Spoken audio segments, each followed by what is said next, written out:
السلام علیکم ورحمۃ اللہ وبرکاتہ۔ عزیز طالبات، اللہ تعالیٰ آپ کو خیر و عافیت والی زندگی نصیب فرمائے۔ امید ہے کہ گزشتہ سبق کو اچھے طریقے سے سمجھ لیا ہوگا۔ دعا ہے کہ اللہ تعالیٰ قدم بقدم ہماری اور آپ کی مدد اور نصرت فرمائے اور تمام علوم نبوت کو سیکھنا، سمجھنا، عمل کرنا، دوسروں تک پہنچانا آسان فرمائے۔ ابھی ہم انشاءاللہ سبق نمبر 8 ہدایہ جلد ثانی صفحہ نمبر 328 تا 329 از عبارت وَلَهُمَا نِصْفُ الْمَهْرِ لِأَنَّهُ وَجَبَ لِلْأُولَى مِنْهُمَا۔ یہاں سے ہمارے سبق کی انشاءاللہ ابتدا ہوگی۔ تو اب کتابیں نکالتے ہیں آگے۔ جی بسم اللہ الرحمن الرحیم۔ وَلَهُمَا نِصْفُ الْمَهْرِ لِأَنَّهُ وَجَبَ لِلْأُولَى مِنْهُمَا وَإِنْ عَدَمَتِ الْوِلَايَةُ لِلْجَهْلِ بِالْأُولُوِيَّةِ فَيَنْصَرِفُ إِلَيْهِمَا وَقِيلَ لا بد من دعوى كل واحدة منهما أنها الأولى أو الإصلاح لجهالة المستحقة، ولا يجمع بين المرأة وعمتها وخالتها أو خالتها أو ابنة أخيها أو ابنة أختها، لقوله عليه السلام لا تنكح المرأة على عمتها ولا على خالتها ولا على ابنة أخيها ولا على ابنة أختها،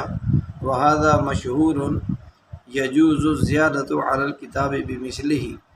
ولا يجمع بين امرأتين لو كانت إحداهما رجلا لم يجوز له أن يتزوج بالأخرى، لأن الجمع بينهما يفضي إلى القطعية والقرابة المحرمة للنكاح محرمة للقطع، ولو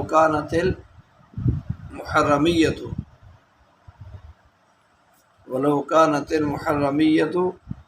ایسے ہی پڑھ سکتے ہیں ولو كانت الحرمية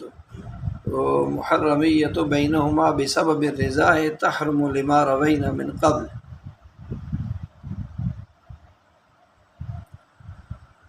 ولا بأس بأن يجمع بين امرأة وبنت زوج كان لها من قبل لأنه لا قرابة بينهما ولا رضاع، وقال زفر رحمه الله تعالى لا يجوز لأن ابنة الزوج لو قدرتها ذكرا لا يجوز له التزوج بامرأة أبيه، قلنا امرأة الأب لو صورتها ذكر جاز له التزوج بهذه، والشرط أن يصور ذلك من كل جانب۔ یہاں تک ہمارا سبق ہے، فی الحال باقی بعد میں دیکھیں گے انشاءاللہ۔ وَلَهُمَا، یہاں سے یہ بتانا چاہتے ہیں کہ ان دونوں کے لیے، یہ اوپر ہم نے پڑھا تھا فَإِن تَزَوَّجَ أُخْتَيْنِ فِي عَقَدَتَيْنِ کہ دو بہنوں سے دو عقد میں نکاح کر لیا، اور معلوم نہیں ہے کہ ان میں سے کس سے نکاح پہلے ہوا، تو اس نکاح کرنے والے مرد اور ان دو بہنوں کے درمیان تفریق کر دی جائے گی۔ اس لاہما، ہما ضمیر کا مرجع اختین کی طرف ہے کہ ان دونوں بہنوں کو آدھا مہر ملے گا۔ لأنہ سے اس مسئلہ کی دلیل دے رہے ہیں کہ ان دونوں بہنوں کو جن کے ساتھ ایک ہی مرد نے دو عقد میں نکاح کر لیا اور اس مرد کو معلوم نہیں کہ کون ان میں سے کس سے پہلے نکاح ہوا، تو ان کو چونکہ تفریق کی جائے گی، نکاح ان میں سے ایک کا باطل ہے یقیناً، اور نکاح متعین کرنے کا کوئی طریقہ بھی نہیں، لہٰذا نکاح نافذ بھی نہیں ہو سکتا جہالت کی وجہ سے، یعنی پہلی معلوم نہ ہونے کی وجہ سے۔ اس کا بتا رہے ہیں کہ ان دونوں بہنوں کے لیے آدھا مہر ہوگا۔ لِأَنَّهُ وَجَبَ لِلْأُولَى مِنْهُمَا، اس لیے کہ لِأَنَّهُ ضمیر کا مرجع مہر ہے، لِأَنَّ نِصْفَ الْمَهْرِ وَجَبَ لِلْأُولَى مِنْهُمَا، اس لیے کہ آدھا مہر تو ان دو بہنوں میں سے پہلی کے لیے واجب ہو گیا۔ وَإِنْ عَدَمَتِ الْأُلُوِّيَّةُ لِلْجَهْلِ، اور اولویت یعنی کس کا پہلے نکاح ہوا، ولایت جو ہے یہ کیا ہو گئی، لیکن اولویت کے جو ولایت معدوم ہو گئی، لہذا ولایت کیا ہو گئی، معدوم ہو گئی، للجہل بالالویہ، ان دونوں کی اولویت کے معلوم نہ ہونے کی وجہ سے، یعنی یہ معلوم نہیں ہے کہ پہلے کس کا نکاح منعقد ہوا، تو یہ معلوم نہ ہونے کی وجہ سے ولایت معدوم ہو گئی۔ فینصرف الیہما، تو لہذا کیا ہوگا کہ اس لیے اس نصف مہر کو ان دونوں کی طرف پھیر دیا جائے گا، ان دونوں کی طرف پھیر دیا جائے گا۔ وقیلہ، قیلہ سے بتانا یہ چاہتے ہیں کہ ایک قول اس مہر کی واپسی کے بارے میں یہ بھی ہے کہ لا بدہ، وقیلہ لا بدہ، کہ ایک قول یہ بھی ہے کہ لا بدہ من دعوی کل واحدۃ منہما، من دعوی، اور ایک قول یہ ہے کہ ضروری ہے، لا بدہ ضروری ہے، من دعوی کل واحدۃ منہما، ان دونوں بہنوں میں سے ہر ایک کو اولیت کا دعویٰ کرنا ضروری ہے۔ اول اصطلاح لجعالت المستحقہ، یا مستحقہ کے مجہول ہونے کی وجہ سے اتفاق کرنا ضروری ہے۔ اصطلاح بمعنی اتفاق، لکھا ہوا ہے نیچے الاتفاق والا نصف اعلیٰ ان النصف مشترک بینہما، یا پھر یہ ہے کہ جہالت کی وجہ سے، یعنی مستحقہ چونکہ معلوم نہیں ہے کہ ان دونوں میں سے اصل مہر کی مستحقہ کون ہے، تو استحقاق کے مجہول ہونے کی وجہ سے پھر اتفاق کرنا ضروری ہے۔ کیا مطلب، یعنی جو نصف مہر واپس مل رہا ہے وہ دونوں کے درمیان مشترک ہے، دونوں اس بات پر متفق ہو جائیں بھائی جو آدھا مہر ہمیں ملا یہ ہم دونوں کے درمیان مشترک ہے، آدھا آدھا کر لیں گے اس آدھے مہر کو۔ تو اس مسئلہ میں جو ہے وہ عدم اولویت نہیں ہے، تو اس وجہ سے کل ہم نے پڑھا تھا کہ یہ معلوم نہیں کہ پہلے نکاح کس کا منعقد ہوا، اس وجہ سے قاضی ان کے درمیان تفریق تو کروا دے گا، اس لیے کہ اس مسئلہ میں قاضی کے سامنے دو ہی صورتیں ہیں، ایک صورت یہ کہ ان میں سے کسی ایک کے نکاح کو متعین کر کے اس کو منکوحہ بنا دے، اور دوسری صورت یہ کہ جہالت کی وجہ سے، یعنی پہلے کس کا نکاح منعقد ہوا معلوم نہ ہونا، اس کو جہالت کہا، تو جہالت کی وجہ سے دونوں کا نکاح نافذ کر دے، جبکہ یہ دونوں صورتیں ناممکن ہیں، کیونکہ ان میں سے ایک صورت جو ہے ایک کے نکاح کو متعین جو ہے ان میں سے ایک کا نکاح تو ہو جائے گا یقیناً باطل، اس لیے کہ نفس الامر میں جو آخری ہوگی اس کا نکاح باطل ہے، اور چونکہ کسی کی اولیت کا، اول ہونے کا، پہلے ہونے کا معلوم نہیں،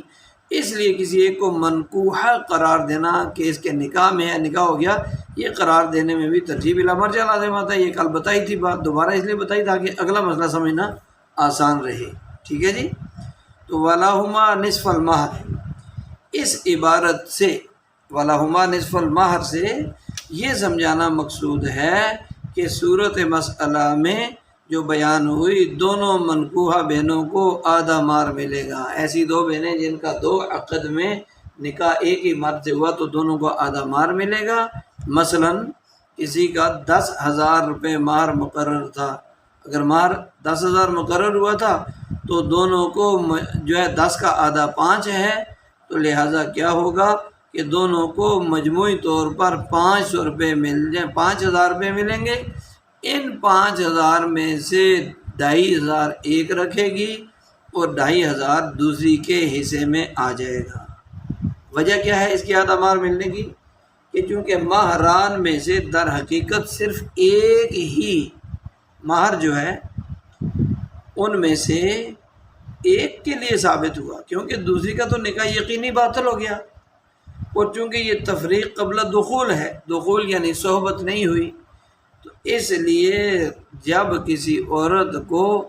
جو ہے وہ خاوند کے ساتھ، خاوند اور بیوی کو خلوت حاصل ہو جائے اور دخول نہ ہوا ہو، صحبت نہ ہوئی ہو، تو اس لیے وہ نصف مہر کی مستحق ہوتی ہے، لہذا یہاں جب عدم اولیت کی وجہ سے اولیت اور ترجیح مشکل ہے، یہ فیصلہ کرنا بھی مشکل کہ کون پہلے نکاح والی ہوئی، تو یہ بھی مشکل ہے کہ کس کو کس پر ترجیح دی جاوے، لہذا ظاہر ہے کہ اس نصف مہر دیں گے اور اس نصف میں دونوں کو شریک کیا جائے گا، یعنی دونوں آدھا آدھا کر لیں گی، کیونکہ ظاہراً تو ہر ایک پر نکاح کے درست ہونے اور نکاح کے درست نہ ہونے کا حکم لگ سکتا ہے، ہر ایک پر نکاح کے درست ہونے کا حکم بھی لگ سکتا ہے کہ اس کا نکاح درست اور درست نہ ہونے کا نکاح بھی لگ سکتا ہے، اس لیے ترجیح بلا مرجع سے بچنے کے لیے دونوں کو آدھے مہر میں شریک کر دیں گے۔ ترجیح بلا مرجع کا مطلب یہ ہے کہ جس کا حق نہیں بنتا تھا اس کو ترجیح دے دی، یہ لازم آتی ہے۔ آگے ہم نے پڑھا ہے وَلَا يَجْمَعُ بَيْنَ الْمَرْأَةِ وَعَمَّتِهَا، اور جمع نہیں کیا جائے گا، یہ جمع نہ کرے بین المرأۃ، مرد عورت کے ساتھ، عمتها، عمتن پھوپھی کو کہتے ہیں، ولا یجمع الرجل، اور آدمی یا مرد جمع نہیں کرے گا کسی عورت کے ساتھ اس کی پھوپھی کو یا اس کی خالہ کو یا اس کی ابنت اخی، اس کے بھائی کی بیٹی یعنی بھتیجی کو، اور ابنت اختہا، یا اس کی بہن کی بیٹی یعنی بھانجی کو۔ بھائی کی بیٹی کو بھتیجی کہتے ہیں اور بہن کی بیٹی کو بھانجی کہتے ہیں۔ اس مسئلے میں یہ بتا دیا ولا یجمع الرجل بین المرأۃ، یعنی ایک عورت جمیل کے نکاح میں ہے، اب اس عورت کے جو ہے فوزیہ کے جمیل کے نکاح میں ہونے کے باوجود جمیل اس کی پھوپھی کے ساتھ بھی نکاح کر لیتا ہے، تو ایسا ان دونوں کو، پھوپھی اور بھتیجی کو جمع کرنا جائز حلال نہیں ہے۔ ایسے ہی جمیل نے فوزیہ کے ساتھ نکاح کیا ہوا تھا، اس کے ساتھ اس کی خالہ سے بھی نکاح کر لیا تو یہ بھی حلال نہیں ہے۔ ایسے ہی جمیل نے فوزیہ کے ساتھ نکاح کیا ہوا تھا، اس کی جو ہے فوزیہ کے بھائی کی بیٹی کے ساتھ بھی نکاح کر لیا، دونوں کو ایک ہی مرتبہ نکاح میں جمع کرنا جائز نہیں ہے۔ ایسے ہی اس نے اپنی فوزیہ کی بہن کی بیٹی سے نکاح کر لیا، تو یہ ان کو ایک ہی وقت میں ایک آدمی کے نکاح میں جمع کرنا درست نہیں ہے۔ دلیل لقولہ علیہ السلام، آپ صلی اللہ علیہ وسلم کے ارشاد کی وجہ سے کہ لا تنکح المرأة علی عمتها ولا علی خالتها ولا علی ابنت اخیها ولا علی ابنت اختها، یہ حدیث مشہور ہے۔ اس حدیث میں منع کیا نبی علیہ السلام نے کہ لا تنکح المرأة، کہ عورت سے نکاح نہیں کیا جائے گا علی عمتها، اس کی پھوپھی پر، یعنی کیا مطلب کہ پہلے پھوپھی نکاح میں ہے پھر عورت سے، وعلی خالتها، اور اس کی خالہ پر، کہ خالہ ہے اب خالہ کے ساتھ جو ہے اس کی کسی عورت نکاح میں موجود ہے، اب خالہ کی بھانجی موجود ہے نکاح میں، تو خالہ سے، یا خالہ موجود ہے اس کی بھانجی سے نکاح کرنا ایسا نہیں ہے۔ وعلی ابنت اخیہا، بھائی کی بیٹی پر، ولا علی ابنت اختہا، بہن کی بیٹی پر نکاح کرنا حلال نہیں ہے، نکاح نہ کیا جائے۔ اور یہ وہذا حدیث مشہور، ہذا کے نیچے یہ حدیث مشہور، اور یہ مشہور ہے، کیا مطلب، یعنی یہ حدیث مشہور ہے، لا تنکح المرأة سے لے کر ابنت اختہا تک یہ جو حدیث ہے یہ حدیث مشہور ہے، جو کہ آپ کو معلوم ہے کہ حدیث کی کئی قسمیں ہوتی ہیں، تو ان میں سے ایک قسم ہے حدیث مشہور، تو یہ حدیث مشہور ہے۔ یجوز زیادۃ علی الکتاب بمثلہ، تو حدیث مشہور جیسی احادیث کے ذریعے سے کتاب اللہ پر زیادتی کرنا جائز ہے، کتاب اللہ پر زیادتی کرنا جائز ہے، یعنی اللہ تعالیٰ کا کیا قول ہے، احل لکم ما وراء ذالکم، لیکن اس حدیث کے ذریعے جو ہے کیا ہو گیا،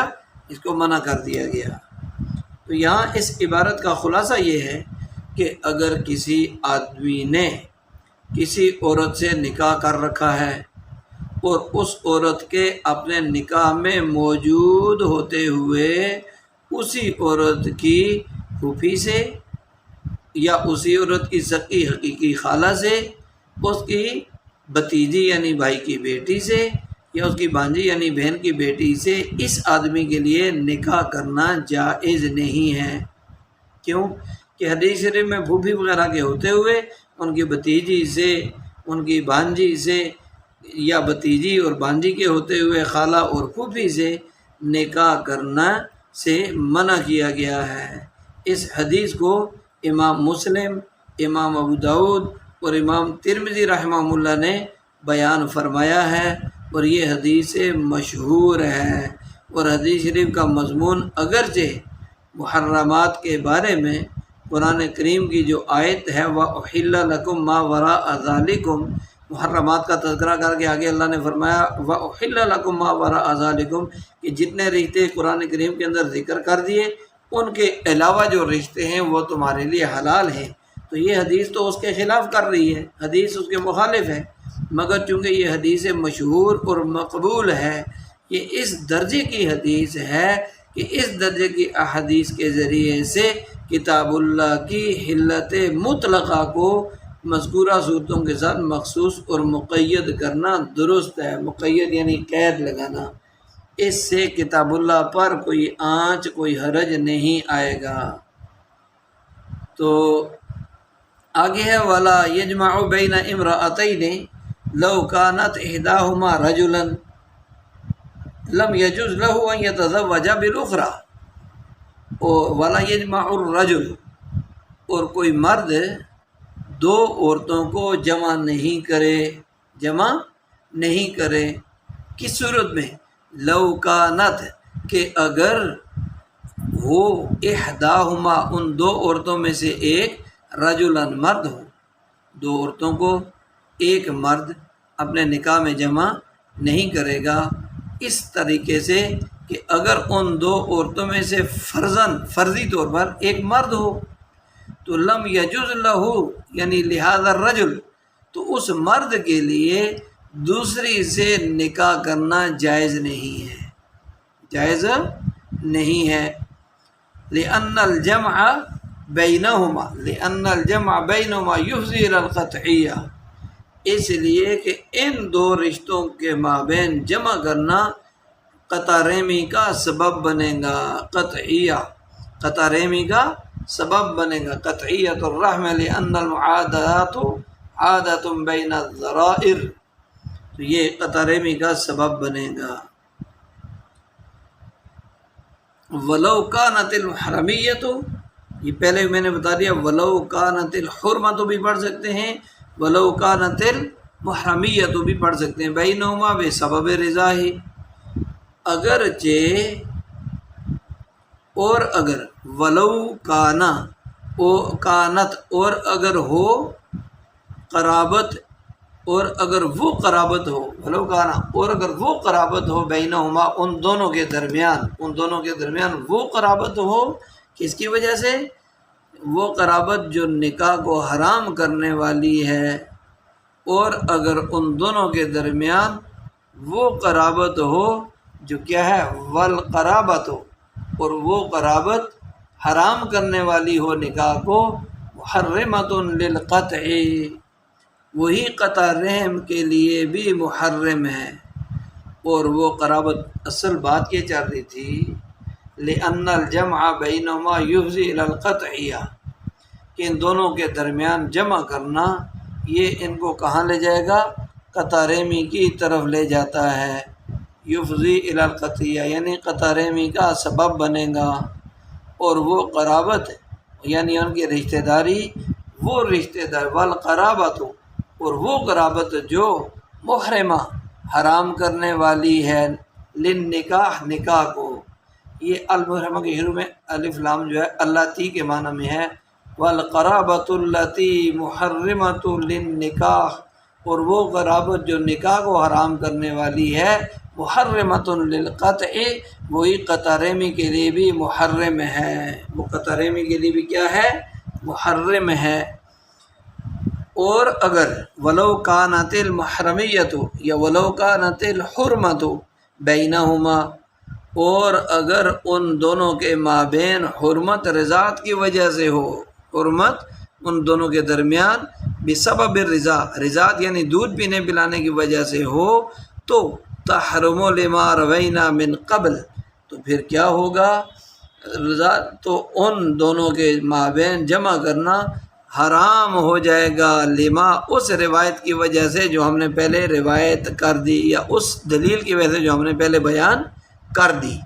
پہلے بیان کر دی اس دلیل کی وجہ سے۔ یہاں سے سمجھانا یہ مقصود ہے کہ کسی آدمی نے، امام قدوری رحمۃ اللہ، جمع بین المرأتین، ایک مرد کے نکاح میں دو عورتوں کے جمع ہونے کے حلال یا حرام ہونے کو سیکھنے، سمجھنے، پہچاننے کے لیے ایک ضابطہ بیان فرماتے ہیں۔ وہ ضابطہ کیا ہے؟ وہ فرماتے ہیں کہ ہماری بیان کردہ، ہماری جمع کردہ تفصیلات میں سے یا ان تفصیلات کے علاوہ جہاں بھی جمع بین المرأتین، دو عورتوں کو ایک آدمی کے نکاح میں جمع کرنے کا معاملہ سامنے آئے گا،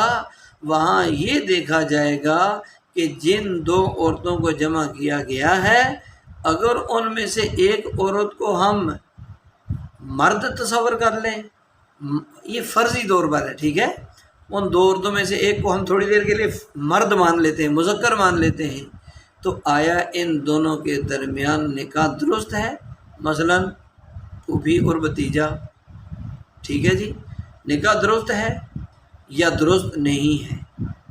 اب اگر ان دونوں کے درمیان نکاح درست ہوتا ہے ایک مرد بنانے کی صورت میں، تو پھر ان دو عورتوں کو ایک ہی مرد کے نکاح میں جمع کرنا بھی درست ہے۔ مثلا کسی بچی کو اس کی چچا زاد بہن، اس کے چچا کی بیٹی، ان کو جمع کر کے نکاح کرنا، تو اب ان میں سے ایک عورت ہے، ایک اس کی چچا کی بیٹی ہے، چچا زاد بہن ہوئی نا، ان کو ایک کو مرد تصور کر لیتے ہیں، تو ظاہر ہے کہ چچا زاد بھائی بہن ہوں گے، آپس میں کیا ہوں گے؟ چچا زاد بھائی بہن ہوں گے۔ تو چچا زاد بہن بھائی کا مطلب یہ ہے کہ بڑے بھائی کی بیٹی چھوٹے بھائی کا بیٹا، یا بڑے بھائی کا بیٹا چھوٹے بھائی کی بیٹی، یا آپس میں کزن ہوئے، چچا زاد ہوئے، تو شرعاً ان کا نکاح صحیح اور درست ہے۔ تو ان دونوں کے مابین جمع بین فی نکاح جو ہے یہ درست ہو جائے گا۔ البتہ ان دو میں سے اگر ایک کو مذکر فرض کرنے کے بعد آپس میں نکاح درست نہیں ہے، حلال نہیں ہے، تو ان دونوں کے مابین جمع کرنا بھی پھر جائز نہیں ہوگا۔ مثلا پھوپھی ہے اور پھوپھی کے ساتھ اس کی بھتیجی ہے، اب بھتیجی کو جو ہے وہ ہم مذکر مان لیتے ہیں یا پھوپھی کو مذکر مان لیتے ہیں، تو ان کا آپس میں نکاح درست نہیں ہے، نکاح درست نہیں ہے، کیونکہ چچا اور بھتیجی کا رشتہ ہوگا، بھتیجی اور پھوپھی کا رشتہ ہوگا، اور ان دونوں صورتوں میں نکاح درست نہیں، کیونکہ یہ دونوں صورتیں نکاح کو دونوں رشتے مانے ہیں۔ پھوپھی کا نکاح جو ہے بھتیجے سے نہیں ہو سکتا، اور جو ہے وہ بھتیجی کا نکاح پھوپھا سے نہیں ہو سکتا، تو اس لیے کیا ہوگا؟ پھوپھی کے سے بھتیجی کا نکاح بھتیجے کا نکاح نہیں ہو سکتا، بھتیجے کا نکاح پھوپھی سے نہیں ہو سکتا، اس لیے ان کے مابین جمع کرنا بھی نکاح سے مانع ہوگا، اور عقد نکاح جائز نہیں ہوگا، عقد نکاح جائز نہیں ہوگا۔ اس کے جائز نہ ہونے کی دلیل صاحب ہدایہ رحمۃ اللہ علیہ فرماتے ہیں کہ مثلا پھوپھی اور بھتیجی یعنی اس کے بھائی کی بیٹی میں قرابت داری اور تعلق ہے، رشتہ داری بھی ہے، تعلق بھی ہے۔ اب اگر ان دونوں کو ایک نکاح میں جمع کر دیا جائے تو یہ قرابت اور تعلق عداوت یعنی دشمنی اور نفرت میں بدل جائے گا۔ ایک ہی نکاح میں دونوں آ گئی، اور صلہ رحمی کا توڑنا اور ختم کرنا حرام ہے، رشتوں کا توڑنا آپس میں اور ختم کرنا حرام ہے۔ اس لیے جو چیز صلہ رحمی کو توڑنے کا سبب یا ذریعہ بنے گی وہ بھی حرام ہوگی، کیونکہ ضابطہ کیا ہے؟ ضابطہ یہ ہے سبب الحرام حرام، حرام کام میں پڑنے کا جو سبب ہوتا ہے وہ بھی حرام ہوتا ہے، حرام چیز کے اندر پڑنے کا سبب بھی حرام ہوتا ہے۔ اور صورت مسئلہ میں ان کا جمع بین النکاح چونکہ ایک حرام چیز ہے، ایک حرام چیز ہے، پھوپھی اور بھتیجی ایک نکاح میں، تو لہذا یعنی قطع رحم کا سبب بن رہا ہے، اس لیے وہ بھی حرام ہوگا، اس لیے وہ بھی کیا ہوگا؟ حرام ہوگا۔ وَلَوْ كَانَتِ الْحُرْمَةُ بَيْنَهُمَا بِسَبَبِ الرِّضَا، یہاں سے یہ بتانا چاہتے ہیں کہ اگر جمع بین المرأتین یعنی دو عورتوں کو ایک مرد کے نکاح میں جمع کرنا یہ حرام ہونے کا سبب رضاعت ہو، دو عورتوں کو ایک ہی نکاح میں جمع کرنے کا جو سبب ہے وہ کیا ہے؟ وہ رضاعت کا ہے، دودھ پینے پلانے کا مسئلہ کیا ہے؟ رضاعت ہے، دودھ پینا پلانا اس کا سبب بن رہا ہے حرمت کا۔ تو پھر اس صورت میں اس حدیث کی وجہ سے ان دونوں کا ایک نکاح میں جمع کرنا حرام ہوگا، جو ہم پہلے بیان کر چکے ہیں۔ کیا تھا؟ آپ علیہ السلام کا ارشاد یحرم من الرضاع ما یحرم من النسب، کہ رضاعت یعنی دودھ پینے پلانے کی وجہ سے حرام ہو جاتا ہے وہ رشتہ جو نسب کی وجہ سے حرام ہوتا ہے۔ تو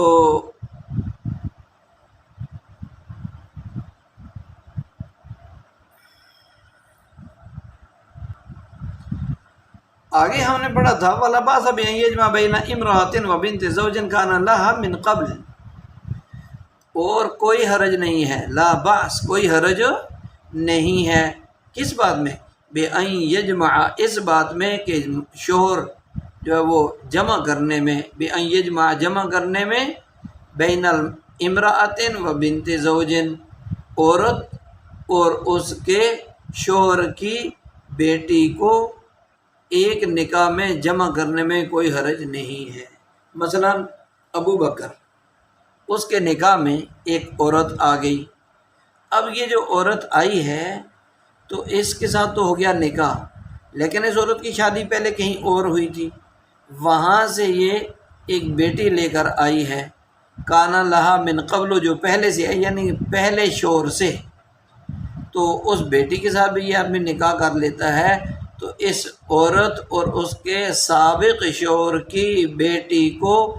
نکاح کے اعتبار سے جمع کرنے میں کوئی حرج نہیں ہے، کوئی حرج نہیں ہے۔ کیوں؟ لِأَنَّهُ لَا قَرَابَةَ بَيْنَهُمَا، اس لیے کہ نہ تو ان دونوں کے درمیان کوئی قرابت رشتہ داری ہے، ولا رضاع، اور نہ ہی کوئی دودھ پینے پلانے کا رشتہ ہے، نہ ہی رضاعت ہے۔ یہ دلیل دے دی کہ ان دونوں کے درمیان فاطمہ مثلاً جو ہے وہ ایک عورت ہے، اس کی شادی ہوگی ابو بکر سے، پہلے شوہر کی دوسری، پہلا جو شوہر تھا اس پہلے شوہر کی دوسری جو بیوی کی بیٹی کو نکاح میں جمع کرنا درست اور جائز ہے، شرعاً اس میں کوئی حرج نہیں۔ مثلا فاطمہ ہے سہیل کی بیوی، اور اس فاطمہ کی ایک بچی ہے فرحہ، سہیل نے ناظمہ سے دوسری شادی کر لی، پہلی تھی فاطمہ، ناظمہ ہو گئی دوسری، اور پھر اسے چھوڑ بھی دیا، ناظمہ کو جو ہے اس کو چھوڑ دیا، اب فاطمہ کو تو اس نے چھوڑ دیا، اب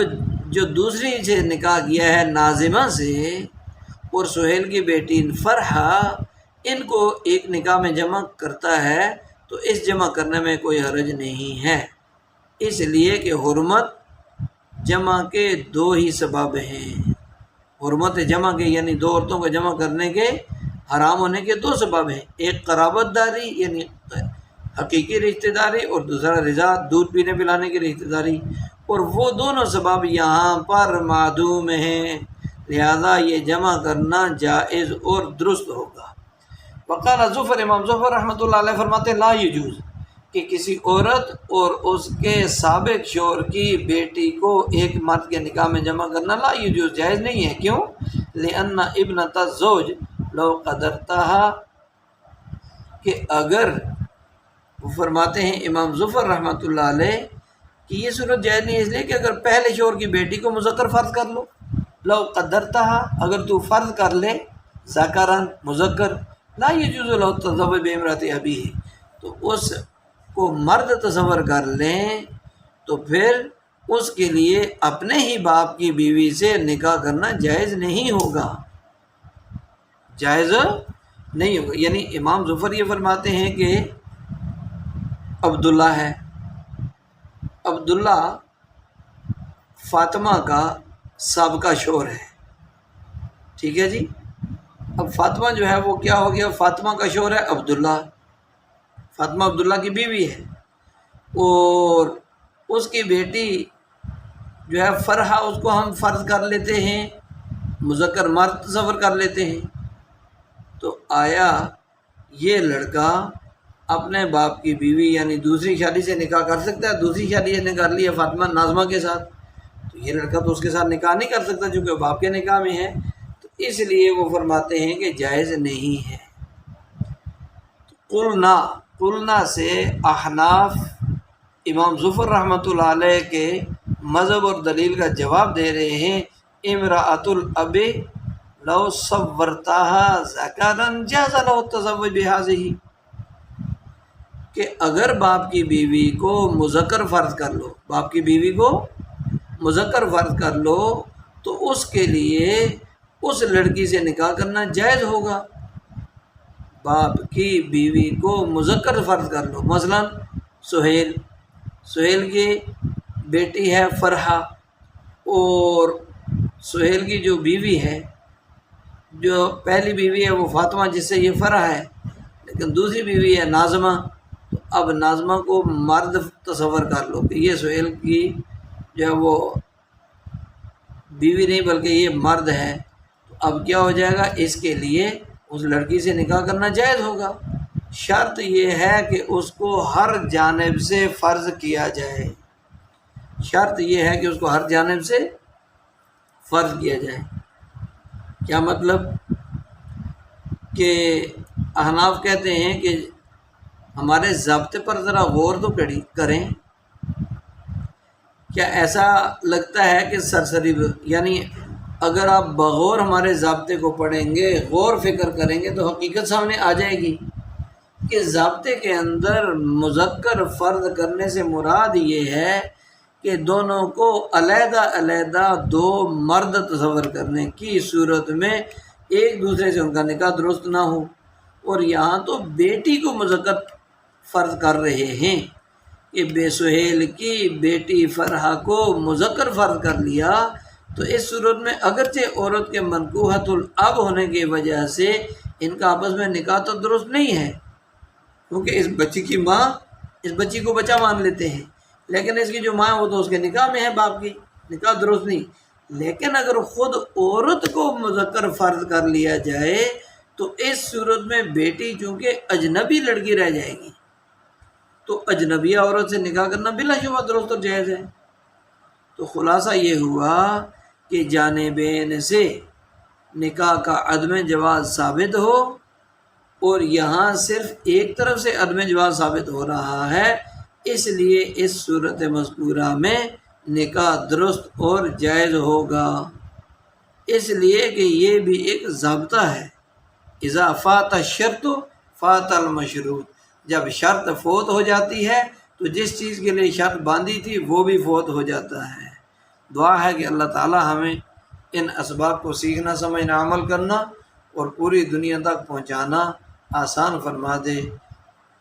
بس یہ گزارش ہے، ہر سبق سے پہلے اللہ سے مدد مانگ کر بیٹھنا ہے، ہر سبق سے پہلے نیت کرنی ہے، یا اللہ میں آپ کو راضی اور خوش کرنے کے لیے یہ سبق سیکھ اور سمجھ رہی ہوں، تاکہ حضور صلی اللہ علیہ وسلم و صحابہ والا ایمان، یقین، علم، عمل، اخلاص، اخلاق اور صفات میرے اندر پیدا ہو جائیں۔ انشاءاللہ جو سیکھوں گی اس پر عمل کروں گی، پوری دنیا تک پہنچاؤں گی۔ یہ نیت ہر سبق کے شروع میں کرنی ہے، اور باقی دینی کام ہو، دنیاوی کام ہو، جو کام بھی کریں اس سے پہلے نیت کریں، یا اللہ میں آپ کو راضی اور خوش کرنے کے لیے یہ کام کر رہی ہوں۔ انشاءاللہ جو کروں گی اس پر عمل کروں گی، پوری دنیا تک پہنچاؤں گی۔ کوشش ہو اللہ کے احکامات، نبی کی سنت والی پاکیزہ زندگی جو ہے سیکھیں اور اس کے مطابق جئیں۔ جس کی زندگی اللہ اور اللہ کے رسول کے تابع ہو جاتی ہے وہ دنیا آخرت میں اللہ اس کو کامیاب فرما دیتے ہیں۔ اللہ تعالی ہم سب سے راضی ہو۔ سبحان ربک رب العزت عما یصفون وسلام علی المرسلین والحمد للہ رب العالمین۔ السلام علیکم ورحمۃ اللہ وبرکاتہ۔